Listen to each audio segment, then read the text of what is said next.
Lors d'un festival de jazz aux Trois-Îlets, Begin Jazz, j'ai croisé, après un concert de Mario Canonge, j'ai croisé Colin Thompson, qui devait me proposer quelque chose pour le colloque. Quelque chose, je dis bien. Et là, elle me dit, et si je te proposais une expérience musicale avec Mario Canonge? Et à chaque proposition, je ne faisais que répondre oui, mais parce que c'était tellement extraordinaire, tellement improbable aussi, et tellement merveilleux, que voilà, je n'avais pas de réponse sauf un oui enthousiaste. Et finalement, ça a pris corps. Mario Canonge, qui est un très grand musicien de jazz, a accepté de participer aujourd'hui à ce colloque. Il s'est senti très honoré parce qu'il y a déjà eu des résonances avec l'œuvre de Glissant dans sa propre œuvre. Et parce que, par exemple, en 2004, il a fait sortir un album qui s'intitulait Rhizome. Et il disait que c'était une façon pour lui d'être en cohérence et en résonance avec Édouard Glissant, parce qu'il utilisait les notes alors qu'Édouard Glissant écrivait. Entre-temps, Luther François, qui est aussi un autre très grand musicien de jazz, a accepté de venir jouer avec lui. Et aujourd'hui, nous avons véritablement l'honneur, et c'est quelque chose d'assez exceptionnel aussi, d'avoir des artistes, des musiciens qui ne sont pas là pour illustrer, pour la décoration, pour des notes musicales, voilà, pour nous amuser, pour nous divertir, mais qui sont là parce que, effectivement, l'œuvre de Glissant leur parle et qu'ils transposent en quelque sorte aussi la pensée de Glissant. Donc aujourd'hui, nous sommes très honorés d'avoir ces deux très grands musiciens, véritablement très grands musiciens, un peu comme hier, très grands musiciens dans le tout monde, ils sont partout. Et ils acceptent de revenir chez eux, même si Luther François est aussi Saint-Lucien, mais ce n'est pas grave, de revenir chez eux pour vous faire comprendre et vous faire partager leur émotion et leurs paroles aussi en musique avec, vous faire partager cela aujourd'hui. Mario Canonge et Luther François. Colin Thompson va vous expliquer ce qu'elle fera. Merci à vous.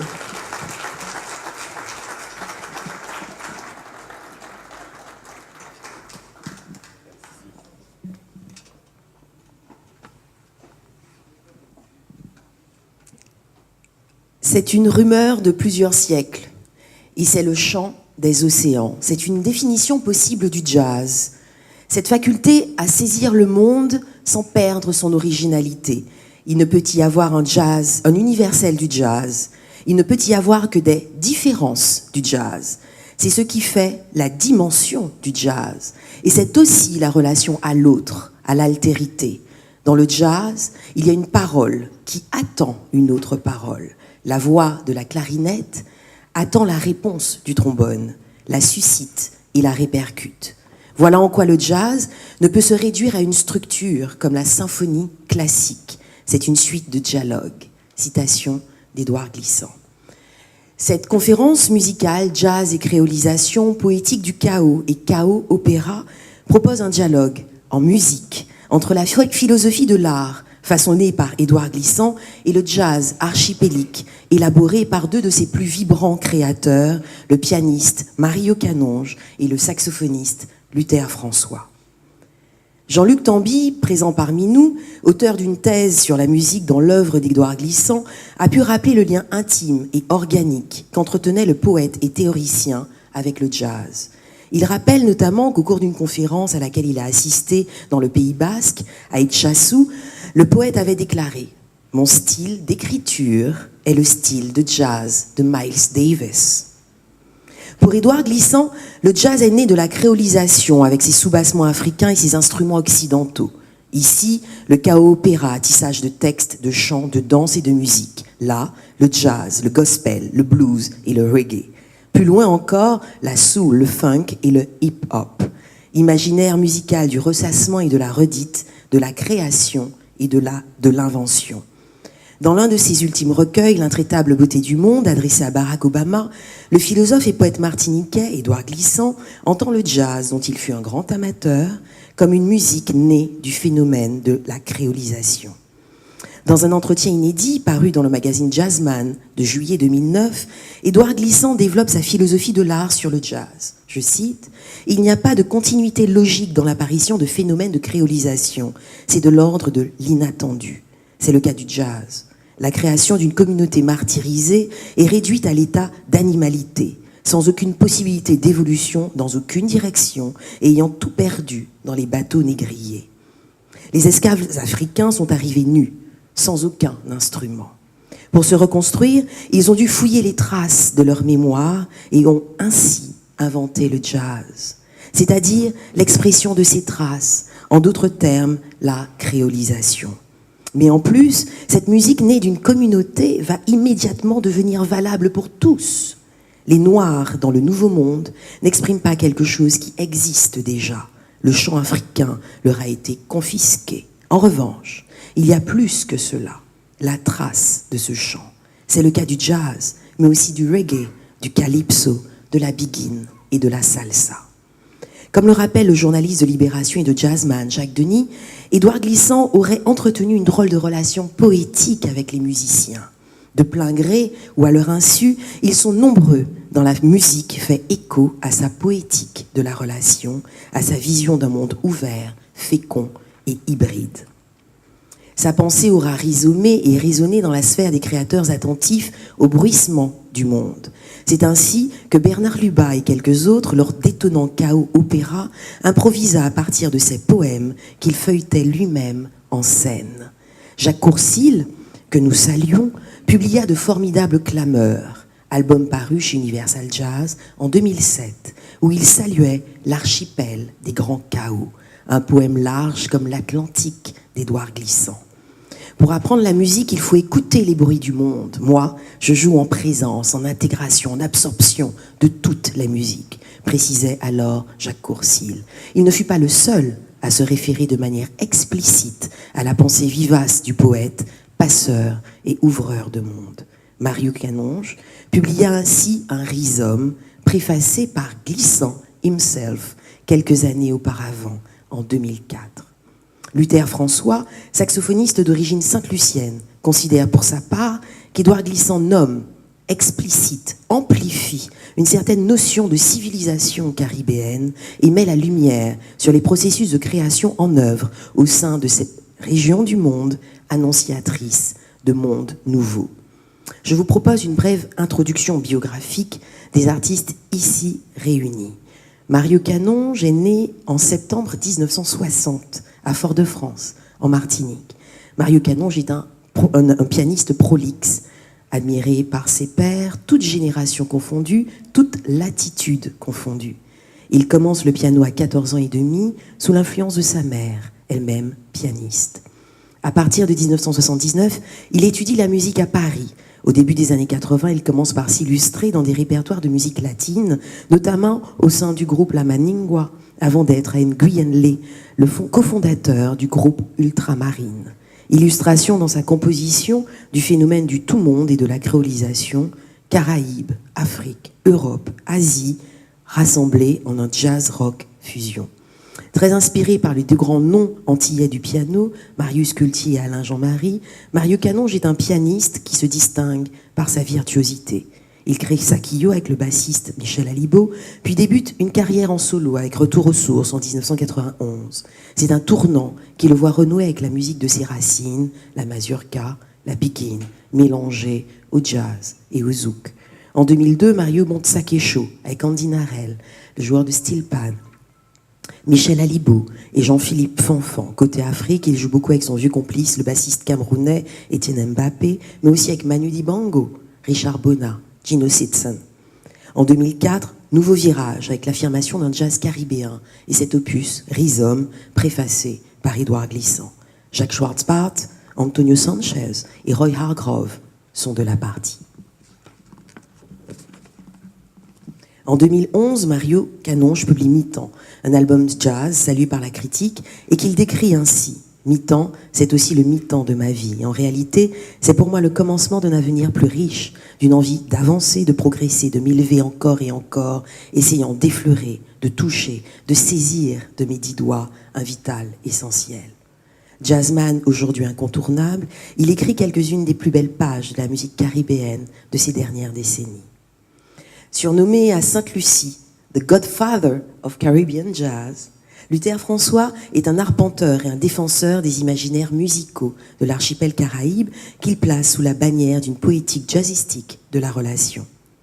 Luther François est né le 15 décembre 1952 à Morne Fortune, Sainte-Lucie, d'un père avocat, pianiste et poète averti, et d'une mère passionnée de chant lyrique. Sa famille, à l'origine, est originaire du Saint-Pierre, d'avant l'éruption volcanique. Sa mère, née cadet à Castries en 1926, lui racontait que son grand-père avait une bouteille remplie des cendres de la montagne Pelée, recueillies sur le bateau en 1902.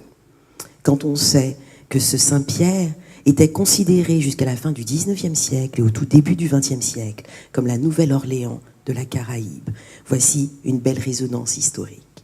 Il grandit à Mandudon, Sainte-Lucie, entouré de musique classique, de jazz, de musique traditionnelle et populaire de la région Caraïbe et du tout-monde. Amérique, Europe, Afrique, entremêlées. Il part étudier à la Jamaïque afin d'approfondir sa pratique du saxophone et l'étude des arrangements à la Jamaica School of Music. Il enregistre à Kingston avec les membres du mythique groupe des Wailers, Bob Marley et Peter Tosh. Dans les années 80, il renforce ses liens avec la scène jazz francophone caribéenne en travaillant étroitement avec le pianiste martiniquais Marius Kultché avant de partir enseigner le saxophone à l'école Mavunzi de Pointe-à-Pitre, autre figure cardinale du jazz caribéen. En 1986, Luther François impulse pour le festival de jazz de Berlin, le Caribbean Jazz Workshop Group, expérience qui se concrétise l'année d'après par la création du West Indies Jazz Band. Le West Indies Jazz Band est un orchestre de jazz archipélique composé de musiciens issus de l'ensemble de ce 6e continent et constitue un manifeste esthétique du jazz caribéen. Saxophoniste créateur et créatif, il enregistre son premier album en 1989 avec le West Indies Jazz Band intitulé Mandudon. Le second album surviendra en 1997, Castries Underground. Réinstallé à la Martinique, Luther François intègre le groupe mythique La Perfecta, puis une nouvelle aventure musicale au carrefour des mondes démarre. La rencontre avec Bernard Lubat, opérateur des Chaos Opéra Glissantiens, dans lequel le jazz se prolonge dans une intention, dans une dimension où il rejoint la poésie. Lubat, instigateur du festival de musique d'improvisation du Zeste musical. Avec Lubat, Luther François conçoit et met en œuvre le projet transatlantique Improvision, une célébration des sonorités originales et impétueuses que colorent toutes les exubérances des rythmes, des émotions de l'univers caribéen. Ces deux figures de proue du jazz caribéen contemporain, que sont Mario Canonge et Luther François, entretiennent une relation privilégiée, intime et sensible avec la pensée glissantienne de la créolisation et l'insurrection poétique à laquelle elle invite. Place maintenant au maestro Mario Canonge et bienvenue dans son univers poétique du chaos. Merci.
Mario, une introduction à ton tout monde jazzistique.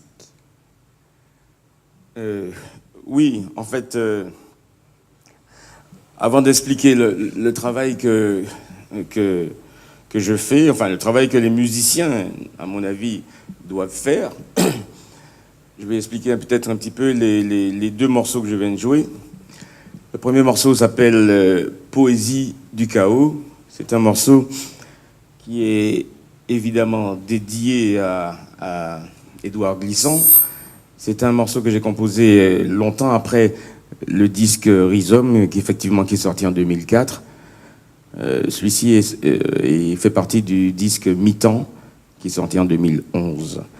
Et donc, Édouard Glissant étant le poète du chaos, il était pour moi évident de composer quelque chose qui, à mon avis, lui ressemble, mais me ressemble, et ressemble à beaucoup de musiciens et d'artistes qui vont dans une direction qui est la même, qui est cette direction où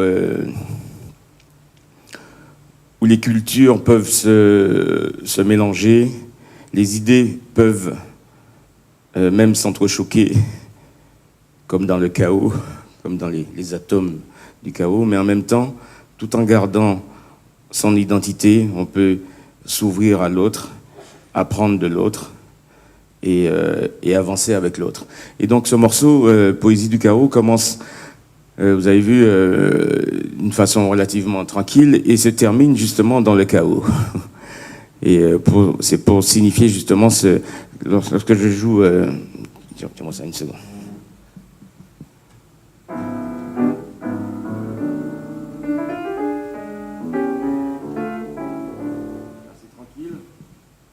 Là, je suis dans un passage tranquille et vers la fin...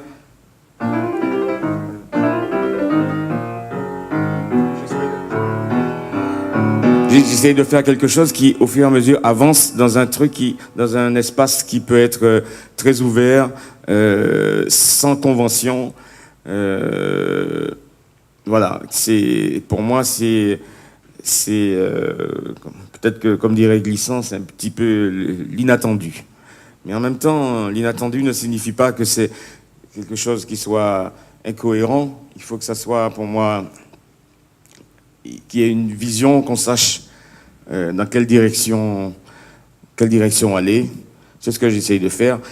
Et c'est ce que j'ai essayé de faire, en tout cas, tout au long de ma vie de musicien, que je continue de faire, j'espère.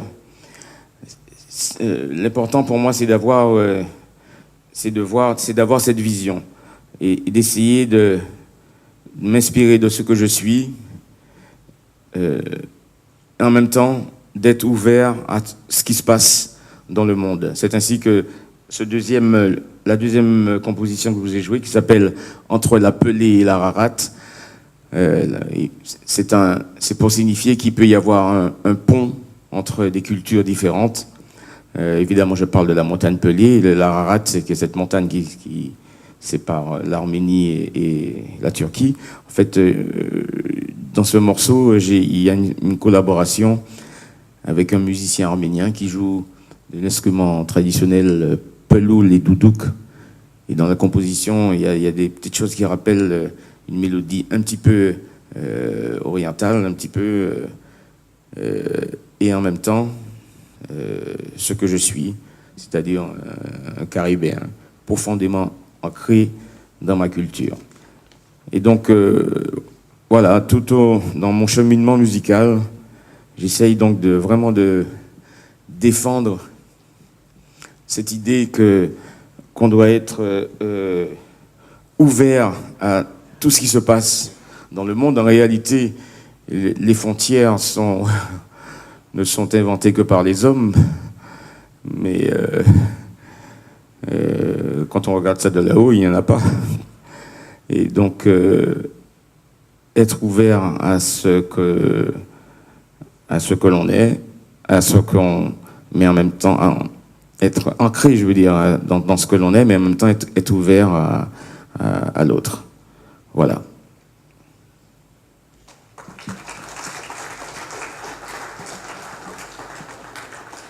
Voici ce qu'Édouard Glissant disait de l'album Rhizome, publié en 2004. Saut de tambour belay et grande entrée de ronde en l'honneur de Mario Canonge. Il nous a donné là un grand tour de plaisir. Nous nous réjouissons. La musique est douce et emportée. Le corps vibre et repose en même temps. C'est une grande réussite de rassembler les puissances et les séductions du jazz, de la biguine, du belay, du guoka et de combien d'autres formes d'expression de nos régions américaines. De les marier sous un grand flamboyant et d'obtenir non pas une sorte de migan informe, mais quelque chose de nouveau, d'inattendu, d'exaltant. Là est le secret de toute distillation créole, d'inventer à partir de sources sans se perdre dans des mécanismes stérilisants. La manière dont les voix belay et guoka interviennent par exemple comme de véritables instruments pour conclure et pour rythmer en même temps est un vrai bonheur. Œuvre d'art qui nous inspire, Rhizome mérite bien son titre générique. De toutes les racines ici mélangées, aucune ne tue l'autre. Pas une n'est trahie. Et elles concourent toutes à une végétation hardie et renouvelée. Il en est de même pour les musiciens qui accompagnent Monsieur Canonge. Ils se sont fondus dans le projet général, mais ils ont gardé leur stridence et leur douceur particulière. Ils réunissent à fondre leur solo dans la partition de tous. On les distingue aisément, mais on ne saurait les séparer. Michel Alibaud, Antonio Sanchez, Jacques Schwartzbart, Roy Hargrove, Richard Bonnat, Jean-Pierre Coquerel, Gino Sitson. Pour Mario Canonge, avec ses frappes, ses sauts et ses sursauts, cette descente vibrante dans une joie universelle, ses crispations dans la douleur partagée, ses suavités et ses révoltes. Il met la musique au service de tous, sans la rabaisser à aucune complaisance, mais sans la contraindre non plus à l'ennui paralysant des démonstrations d'idées ou de revendications. Quelle fête, Édouard Glissant.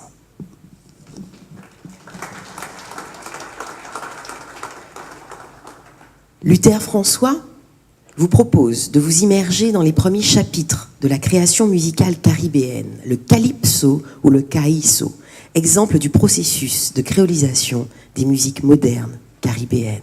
Place maintenant au maestro Luther François. Merci.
Luther, ce morceau s'intitule No Money, No Love.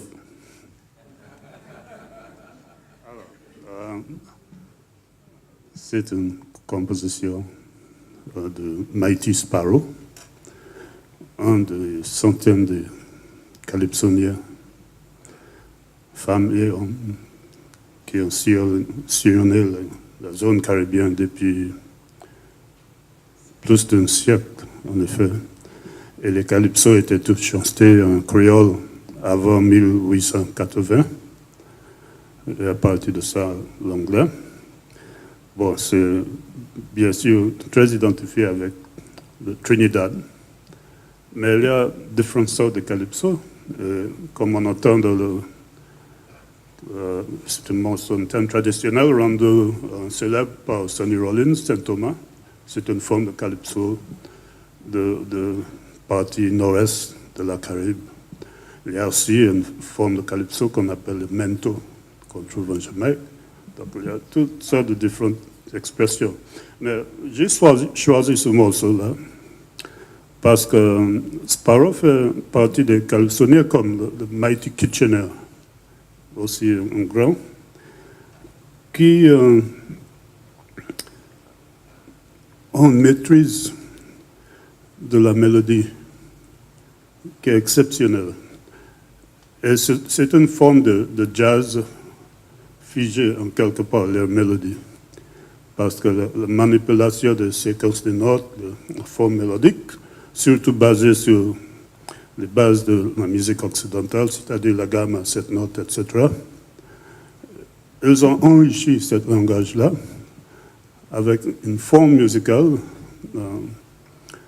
qui a à l'intérieur plusieurs variations, mais une richesse comment on dit, ils ont capturé en effet une richesse d'expression à eux-mêmes et qui est proprement caribéenne, qui n'est pas comparable, mais qui est en relation avec toutes les musiques des États-Unis, d'Europe. Et on a eu dans les années 40-50 des parallèles au niveau de l'arrangement musical, c'est-à-dire l'écriture pour les cuivres, etc., les harmonies, avec l'écriture de Duke Ellington et des arrangeurs comme ça, compositeurs. Donc, c'est-à-dire que le jazz est très varié. Il n'y a pas de définition vraiment pour le jazz. C'est un point de vue, en quelque part. Chacun peut avoir son point de vue, sa point de vue. Et chacun a le droit de le capturer et l'encapsuler en forme de mélodie. Mais on a aussi droit à la variation. Et si on écoute Sparrow dans les enregistrements différents qu'il a fait de ce morceau-là, on entend cette capacité de varier sur la mélodie et d'ouvrir sur le champ d'exploration au niveau même des octaves. Alors, quand on entend parler glissant, on ne peut que penser à les individus comme ça, qui en eux-mêmes représentent tout un discours qui se marie presque parfaitement avec le discours d'Édouard Glissant.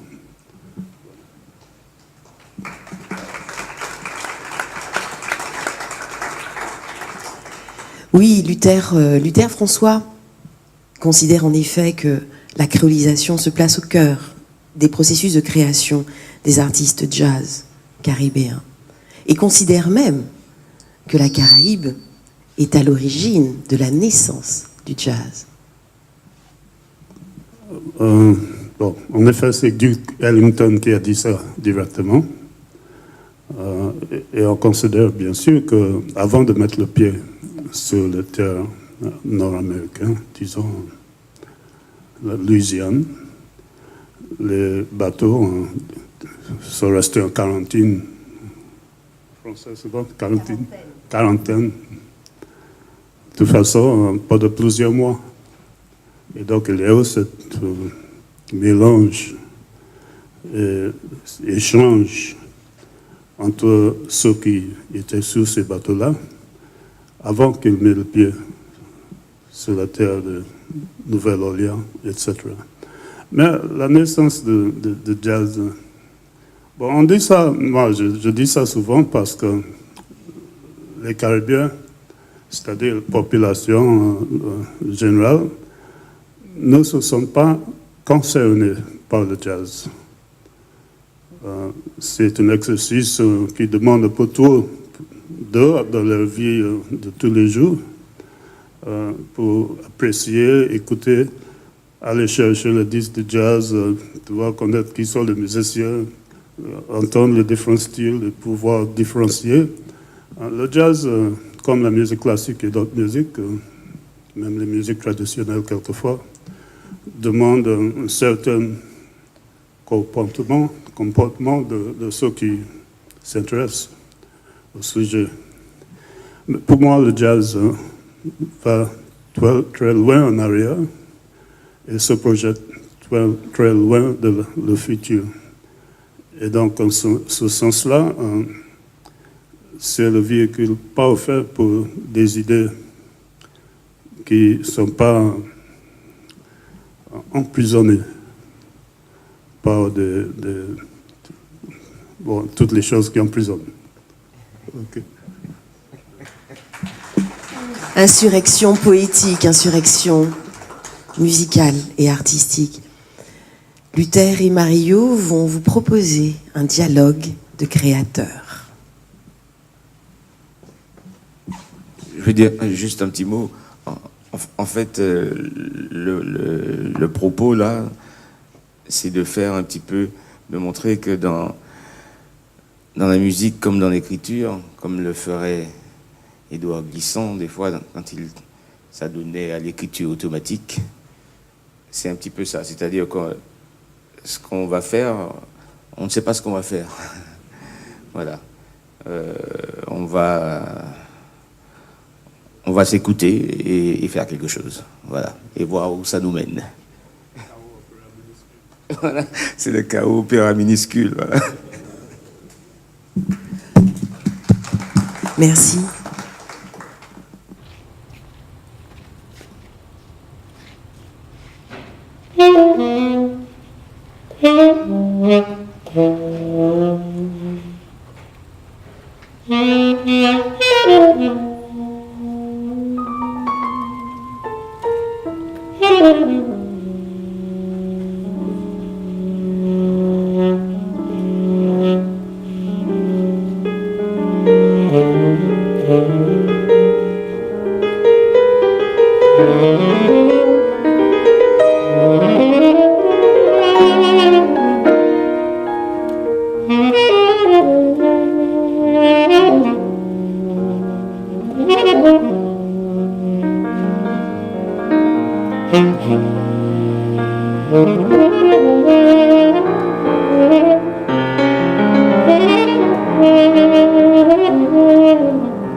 Mario me confiait que pour lui, jazz et littérature étaient les tenants d'un même langage et que le jazz procédait d'un langage.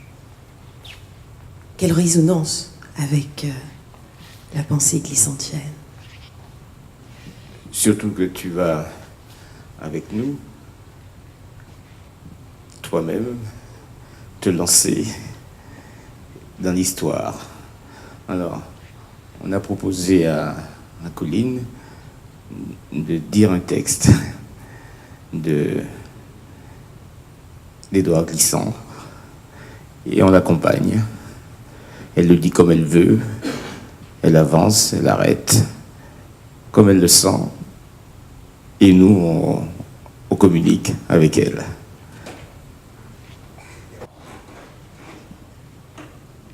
Surprise. Interprétation libre des grands chaos.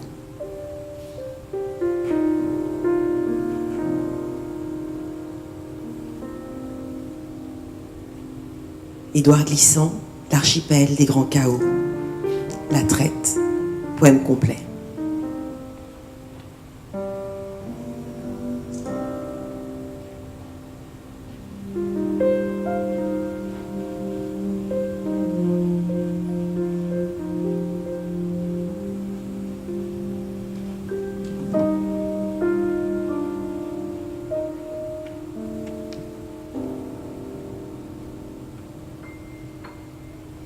Les grands chaos s'en sont venus.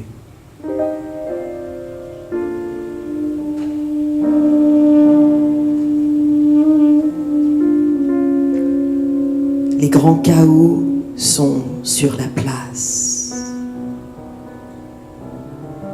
Il n'est tempête que de sang, la race blanche des frégates.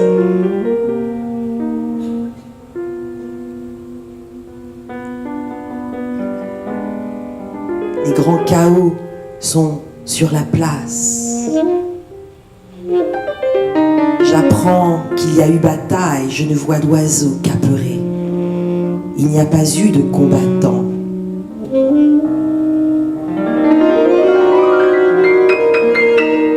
Mais une seule, éternelle défaite.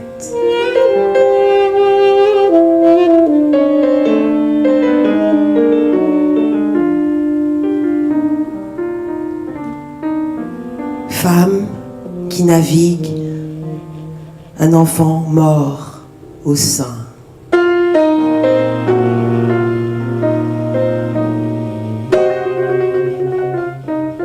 Femme qui va, un chevreau mort au sein.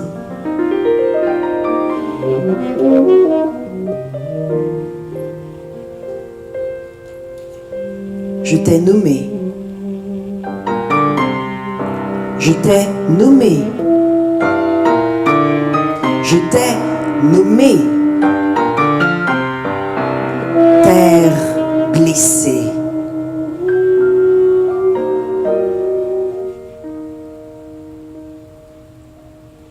Terre blessée.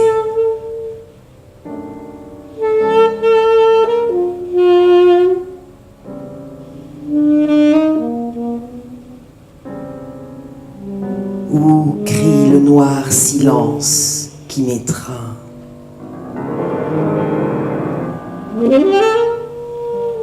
Terre blessée. Où crie le noir silence qui m'étreint.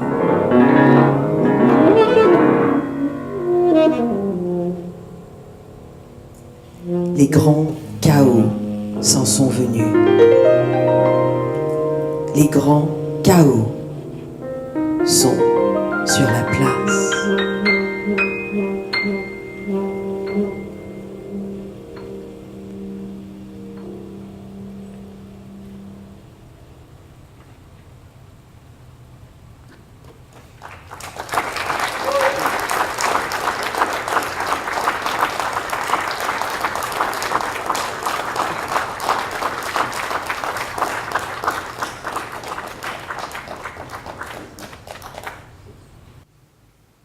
Yo Canonge et Luther François vont livrer un tribute à Édouard Glissant avec une interprétation d'un des jazzman qui habitait le plus, semble-t-il, l'univers de Glissant, Thelonious Monk. Merci.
Un grand merci, sincère et vibrant. Merci.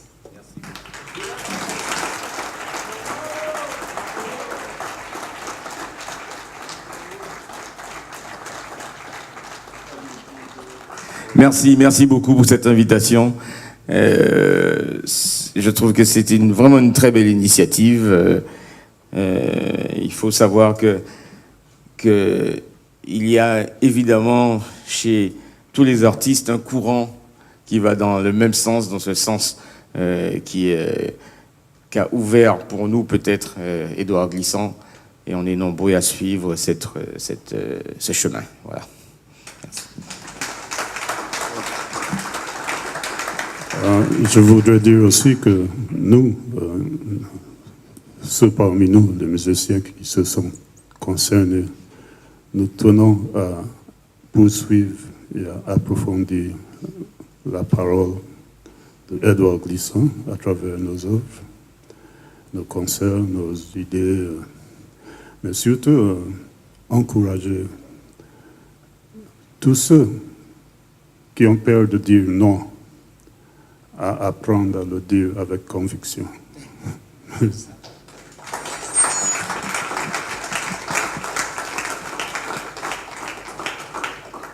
Merci à vous, ouvreurs et passeurs de monde, et merci pour votre insurrection musicale et poétique.